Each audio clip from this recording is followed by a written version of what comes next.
안녕하세요. 함께 마음대를 씻어내어서 더욱 건강한 삶으로 이끌어주는 심의 황웅군입니다. 오늘은 제가 심의로서 또 심의의 길을 언급해 보겠습니다. 제40편 심의의 길 출발하겠습니다. 황전해경 홍천에서는 해동내와 달동내 그 모두를 인정해서요, 치우침 없이 생활하는 수양인을 음양 화평지인이라고 불렀거든요. 한번 보겠습니다. 음양이 화평한 사람은 어디에서든 정신을 편안하고 안정되게 머물게 한다. 지나치게 두려워하거나 크게 기뻐하지 않으며 유순하게 사물과 동화되어 다투는 일이 없고 항상 때에 맞춰 적절히 변화하고 대처한다. 지위가 높을지라도 겸손하며 낮을지라도 아첨하지 않는다. 좀 균형을 잘 잡고 있다는 생각이 들죠. 위 구절에는 외부 환경을 탓하지 않고 나 자신이 주체가 되어 겸허하게 생활하는 모습이 잘 그려져 있다. 그러나 우리에게는 칠정에 얽매인 좋지 않은 습관의 때가 두텁게 끼었기에 자기 수양으로 나아가는 길은 결코 만만치 않다. 여기 보면은 항상 때에 맞춰 적절하게 변하고 대처한다는 구절이 있습니다. 우리는 내가 옳으면은 그냥 밀어붙이면 다 되는 줄 착각하는 경우가 많죠.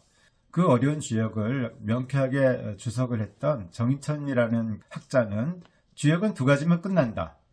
그것이 바로 시와 의다. 이렇게 표현을 했거든요. 시라는 것은 때죠. 의라는 것은 의로움이죠. 그러니까 옳은 것이라 하더라도 때가 있어야 된다는 거죠. 때를 맞추지 않고 그냥 밀어붙인다 그러면은 그것은 역행이기 쉽다. 그러다가 오히려 내가 크게 다칠 수도 있거든요. 그래서 여기서 항상 때에 맞춰 적절히 변화하고 대처한다. 중요한 거죠. 내가 아무리 옳아도 상대가 너무 강해요. 악행을 하는 악인이 세력이 강하다면은 그냥 가서 내가 옳으니까 깨부숴야 한다라는 생각을 가진다면은 나도 악인이 될 가능성도 있거든요. 때를 기다릴 줄 알아야 된다. 큰 물결이 생겨나는 때죠. 그리고 그 때를 기다리면서 또 나의 생각이 변화할 수도 있거든요. 내가 잘못 생각할 수 있기 때문에 그 점을 또 교정할 수도 있잖아요. 그래서 내가 옳다고 그냥 섣불리 나아가는 것, 이것은 우리가 항상 경계해야 되겠죠. 때를 잘 맞춰 나가는 그런 현명한 사람이 되어보기로 합시다. 태계 선생께서는 제자들의 마음이 흐트러지지 않도록 여러 잠언을 내려서 경계토록 하셨거든요. 그중 한 구절을 한번 볼게요. 바른 길을 지키자니 거리낌이 많고 무리를 따르자니 자신을 잃는다. 이것이 제일 어려운 일이다. 물론 이 잠언은 제자들이 마음의 중심을 잘 잡아서 바른 길로 나아갈 수 있게끔 독려한 글이죠. 그런데 또 다른 측면에서 보면 자기 수양에 철저했던 태계 선생의 인간적인 고뇌가 엿보이는 대목이기도 하지요. 우리 그 태계 선생님이 훌륭하신데요. 이렇게 참 인간적이고 이렇게 진솔하다고 할까요? 이런 그냥 학식이 높아서 훌륭하고 매료되기도 하지만 굉장히 인간적인 면이 있어서 더욱 끌리게 되죠. 그렇기 때문에 저의 영원한 스승님이다. 저는 이렇게 봅니다. 율곡 선생님도 그러하시고요. 또 우리 허준 선생님, 이 세 분만큼은 제가 늘 마음에 품고 살아갑니다.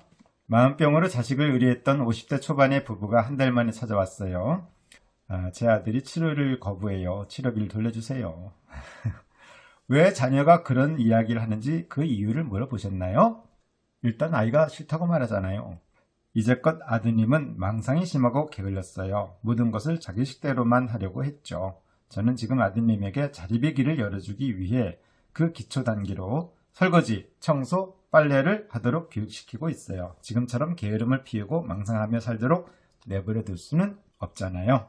지금 아드님은 이러한 권고를 받아들이기 싫다면서 치료를 거부하는 거예요. 그럴수록 부모님께서는 마음의 중심을 단단히 잡아야 해요.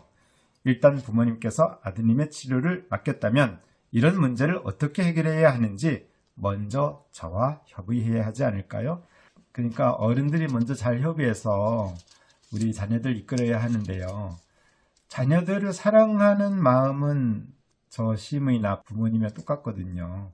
그런데 자녀들을 사랑하지만 또 제가 제자를 사랑하지만 그네들이 가지고 있는 잘못된 생각을 사랑할 수는 없잖아요. 사람은 무한히 사랑하지만 잘못된 생각은 규정을 해야 되겠죠.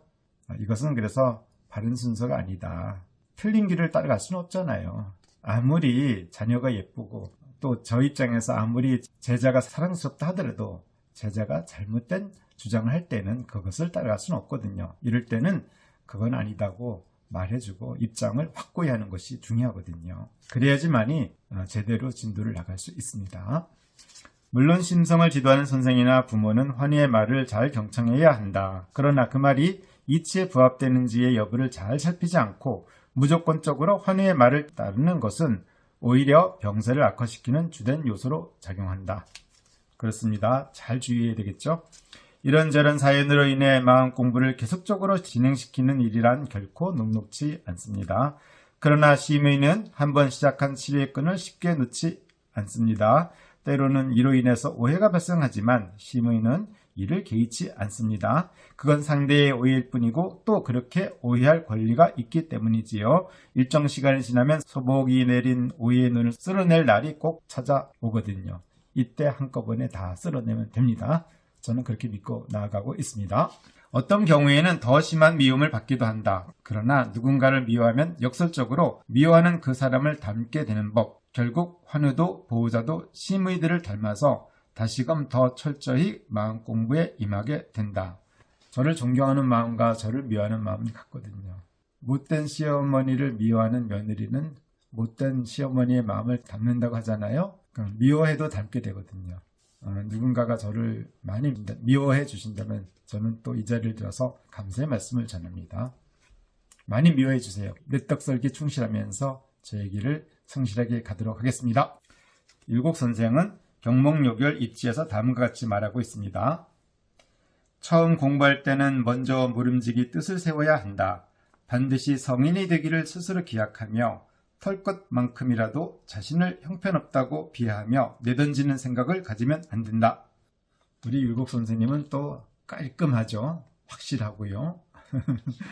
명쾌하죠. 입지란 바른 길을 가겠다는 결연한 의지다. 입지는 자기 수양을 계도하는 심의나 환우 모두에게 예외가 될 수 없다. 특히 심의라면 그 결심을 깨뜨리고 자기를 내던지는 일은 상상할 수 없다. 모 신문사의 기자가 말했네요. 이 세상에는 가난한 사람들이 참 많아요. 그들이 마음병에 걸리면 경제력이 없어서 치료받기 힘들죠. 이 문제를 어떻게 생각하시죠? 자기 수양은 가난과 아무런 상관이 없지요. 율곡 선생께서 강조하였듯이 입지가 중요할 뿐이에요. 저희 심의들은 모두가 최소한의 재능 기부를 통해 일정한 역할을 하고 있습니다. 배우고자 하는 의지만 있다면 자신을 도와줄 사람들을 찾아내는 것은 어렵지 않아요.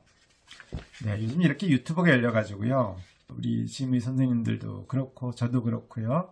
또 세상에 아름다운 뜻을 전하고자 하는 많은 분들은 마음껏 자기의 재능을 기부하고 있거든요. 자기 수양 열심히 해보겠다라는 그런 마음만 가지고 있다면 얼마든지 이 혜택을 누릴 수 있거든요. 나 혼자라도 좋은 결심을 한다면 도와줄 사람들은 차고 넘치는 거지요. 자립을 위해 기초적인 경제력을 회복하는 것은 자기 수양의 주요 목표 중 하나다. 그러므로 경제력이 없다면 더욱 심성개발에 매진해야 한다. 경제력이 없는 것은 부끄러움도 아니지만 내세울 만한 점도 결코 아니기 때문이다. 또한 경제력이 있음에도 불구하고 돈에 얽매여 치료를 주저하는 것도 바람직하지 않다. 돈의 중요성을 안다면 인성을 함양하는 데 아낌없이 써야 한다. 세상에 인성을 함양하는 것보다 더 유익한 투자는 없기 때문이다. 나는 심의로 자처한 이상 우리 사회에 존재하는 모든 환우들의 아픔을 해소하는 것이 곧 내 의무이자 책임이라 여긴다. 그래서 나와 심의들은 사회적 소명을 다하고자 한다. 이를 위해 심의들은 비록 작은 힘이지만 주변의 공익시설의 재능 기부를 실천하면서 자칫 해이해지기 쉬운 마음을 스스로 단속하기에 힘쓴다. 저는 이제까지 구독자분들이 아시겠지만은 제가 이 영상을 만들기 전후에 좋아요 눌러주세요. 구독 부탁드립니다. 이런 말씀 잘 안 드리죠. 그냥 한번 해볼까요? 그런 얘기 꼭 안 해야만 한다라는 것은 또 왕카드잖아요. 투웨이는 좋아요 클릭 부탁드립니다. 구독 부탁드립니다. 이렇게 할 수도 있어요. 근데 안 해도 되잖아요. 그러니까 오늘은 제가 한번 요청을 해볼게요. 좋아요 한번 눌러주세요. 구독 부탁드립니다. 네. 제가 이렇게 굳이 하지 않더라도 마음이 계신 분들은 스스로 다 하시거든요. 그렇기 때문에 제가 이런 것에 마음을 두지 않고 있습니다. 다 아시고 계셨죠? 네. 심의로 살아가는 길은 참 즐겁지만 크게 흔들릴 때도 있다. 아주 드물지만 환우의 본성이 회복되기 전에 자기만의 감정에 빠져서 극단적인 선택을 할 때가 있기 때문이다.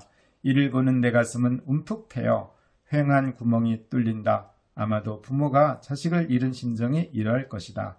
도의적인 책임이 있는 나로서는 심한 자책감과 자괴감마저 올라온다. 그러나 나는 심의다. 내 임무를 멈출 수 없다.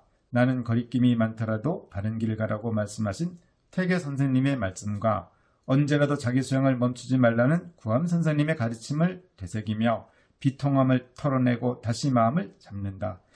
미리 떠난 이에 대한 죄책감에 휩싸이기보다 그들이 못다 산 인생을 대신해서 더 열정적으로 살아가고자 노력한다. 또 나는 그들이 조금이라도 애써 실천하고 이룩한 부분만큼은 인정하고 싶다. 그렇게 나는 그들과 삶과 죽음을 넘어 하나가 된다. 나는 그들이 내 눈을 통해 찬란한 세상을 보고 내 손을 통해 사물을 느끼고 내 마음을 통해 이 세상을 사랑할 수 있게 되기를 바란다.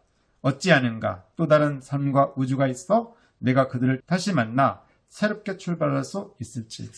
우리가 이 우주라는 것은 눈에 보이고 귀에 들리는 전부가 아니잖아요. 어떤 가능성이 펼쳐질지는 아무도 몰라요. 그렇기 때문에 부정적인 단정을 할 필요가 전혀 없는 거죠. 자기 수양의 길에서 슬픔은 잠시일 뿐 기쁨이 훨씬 많다. 심성개발에 정성을 쏟은 대부분의 친구들은 이제 이 사회의 당당한 구성원이 되어 힘차게 살아가고 있다. 몇 년 전에 마음 공부에 열중했던 한 친구가 있었다. 그녀는 참 열심히 공부했다. 고집을 굳센 의지로 바꿨고 변덕을 유연성으로 대체했다. 성공적으로 사회에 진출한 그녀가 최근 첫 책을 출간했다면서 자신의 저서와 감사의 글을 함께 보내왔습니다. 다시 한번 읽어볼까요? 흰구름 황웅근 원장님께 늘 감사하다는 마음을 잊지 않고 성실하게 지내고 있습니다. 원장님을 만나 그리고 사무장님을 만나 훨씬 넓은 시야와 깊은 세상을 알게 되었습니다. 감사합니다. 더욱 즐겁게 살겠습니다. 모든 일은 가능하다고 생각하는 자만이 해낼 수 있다. 와우. 똥꼬의 첫 책 출간 이래 2012년 12월 10일 날 책도 선물하면서 이렇게 내용을 전달해 주었습니다. 똥꼬는 필명이죠. 아주 이쁘죠? 똥꼬. 똥꼬가 뭐예요? 자, 똥꼬는 학문이죠. 근데 우리가 학문이 없으면 어떻게 살아가요? 우리 이 똥꼬라는 친구는 세계 커피 바리스타 대회에 나가서 우승한 친구입니다. 대단하죠? 예, 이렇게 마음이 아프다가도 찬란한 해동내로 나갈 수 있는 거거든요. 달동네를 딛고 해동내를 나갔던 친구예요. 그래서 나의 달동네를 인정하고 사랑하고 받아들이면 이렇게 찬란한 해동내가 펼쳐지는 거지요. 달동네를 겪지 않고 해동내로 나갈 수는 없습니다. 이치가 그렇잖아요. 밤을 지나지 않고 어떻게 새벽이 오겠습니까? 겨울을 지나지 않고 어찌 봄이 오겠습니까? 참 장하다, 참 잘했다, 그리고 고맙다. 나는 그녀가 정말 자랑스럽다. 그리고 자기 수양의 틀을 만들어주신 옛 성령께도 감사드린다. 마음 공부도 심의의 길도 모두가 지난한 길이다. 다만 이런 어려움을 철저히 인정하고 굳센 각오로 임하면 누구라도 마음의 평화를 얻는다. 그러나 만일 쉽게 얻으려고만 하거나 대충 접근한다면 아무것도 얻을 수 없다. 나는 심의로 살아가면서 마음이 혼란스러울 때는 옛 책 속에서 태계 선생님을 만나 바른 길을 지키고자 애썼던 당신의 인간적인 고충을 들으며 마음의 중심을 잡는다. 또 율곡 선생과 구암 선생님을 만나서 내면의 영혼이 성장하는 기쁨을 함께 공유한다. 선생들은 한결같이 다정하고 친절하게 내 영혼을 어루만져준다. 어느새 내 마음의 음양이 화평해진다. 아, 심의의 길에는 외로움은 없다. 그렇습니다. 저는 이제 의료인이니까 심의의 길을 가지만 의료인이 아니라면은 누구라도 수양인의 길을 갈 수 있는 거죠. 그래서 제가 최근에 심성개발사라는 그런 과정을 신설했습니다. 그래서 우리 구독자분들께서도 도전하고 싶은 분들은 언제든지 댓글을 통해서 저에게 요청해 주시면 제가 그 과정을 안내해 드리겠습니다. 심성개발사란 내가 먼저 수양하고 또 다른 사람에게도 이 심성개발 통해서 유연한 생각을 심어줄 수 있는 그런 자격을 갖춘 분들을 심성개발사라고 합니다. 이 길이 바로 수기치인의 길이죠. 내가 먼저 수양해서 내가 먼저 건강해지고 그리고 반드시 타인에게 이 아름다운 메시지를 전하는 분들, 신상개발사들이 많아질수록 이 세상은 점점 더 평화로워지고 건강해지겠죠. 신상개발사 분들의 활약을 기대해 봅니다. 저는 심의의 길을 더욱 열심히 가겠습니다. 제대로 정진하겠습니다. 자, 우리 오늘도 화이팅! 화이팅! 화이팅! 그러면 오늘까지 3장이 모두 완결되었네요. 그러면 저는 제 4장 탈수 및 건조 부분에서 다시 만나 뵙겠습니다. 감사합니다.